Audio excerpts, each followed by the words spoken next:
Want to ride an extra hour at race pace without adding a single kilometer to your training week? Stick around.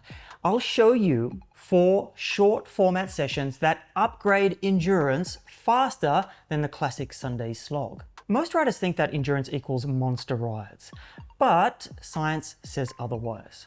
The real limiter isn't how far you go, it's how much power you lose after you've already done, say, 1,000 kilojoules of work. One recent study found that the athletes with the smallest power drop were the ones consistently winning local races. Let's break down endurance into 2 categories. 1, capacity. That's your VO2 max and FTP. 2, durability. That's how well you hold power when you're already tired. Think of your fitness like a bucket. Capacity is how much it holds. Durability is how long it stays full when stress piles up. Now, let me be clear. Long, steady endurance rides are still the gold standard. If you have 3 to 5 hours for zone 2, that's the most effective way to build deep aerobic base. But most of us don't always have that kind of time. So this is where these next sessions come in.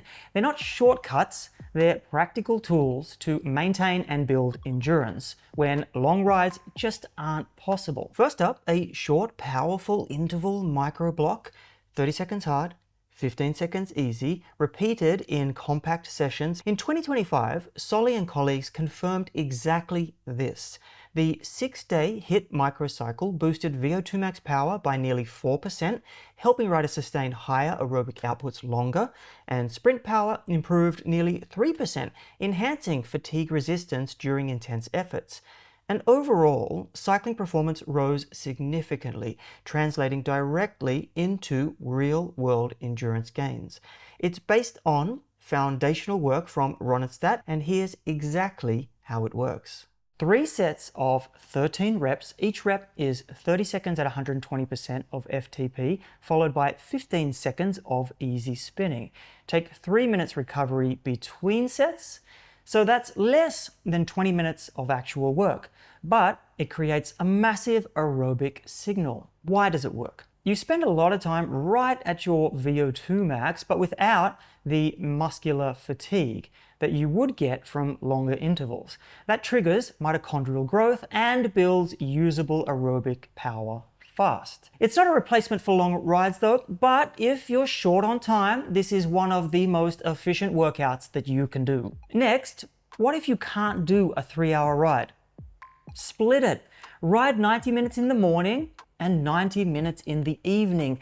You're not just saving time, you're still delivering meaningful training stress. In fact, a 2005 study found that athletes who train twice per day with the same total volume as those training once showed greater improvements in aerobic capacity and mitochondrial efficiency. Why? Because each session delivers a new stimulus. You hit the aerobic system, you recover slightly, and then you hit it again. The adaptations stack on top of each other, and the key is to keep the sessions close enough that you're not fully recovered between them. So you get heart rate drift, glycogen depletion, and aerobic load. It all adds up. It's not a perfect replacement for one continuous ride, but when time's tight, it's a strong alternative. Third method, low cadence torque intervals.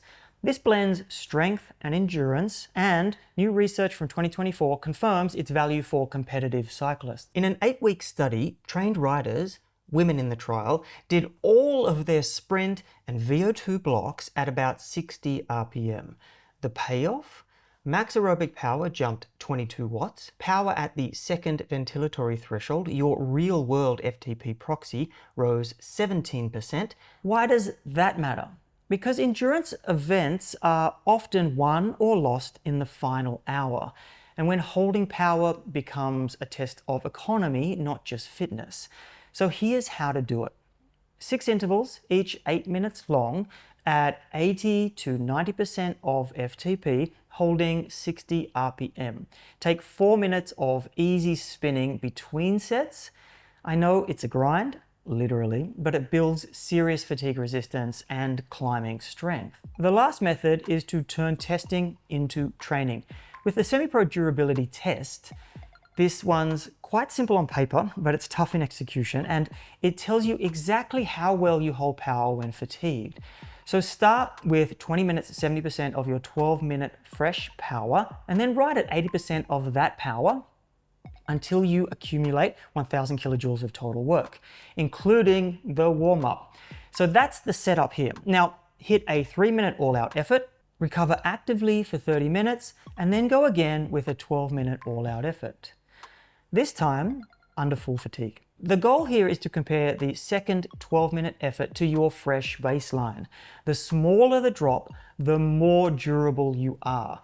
This session doesn't just test pacing and resilience, it actually builds them as well. So you can grab the full workout and the free tracking sheet from the pinned comment below, try it every 6 weeks and watch your fatigue resistance improve. So here's how this fits into a real weekly plan. On Monday, rest. Tuesday, micro block intervals. Wednesday, easy spin. Thursday, torque intervals. Saturday, split rides. Sunday, durability test. This hopefully gives you some ideas to make gains still when you simply don't have time to train those 8, 10 or 14-hour weeks. And you can grab the free durability guide and test files, links in the pinned comment below, or click here to see the results this style of training creates.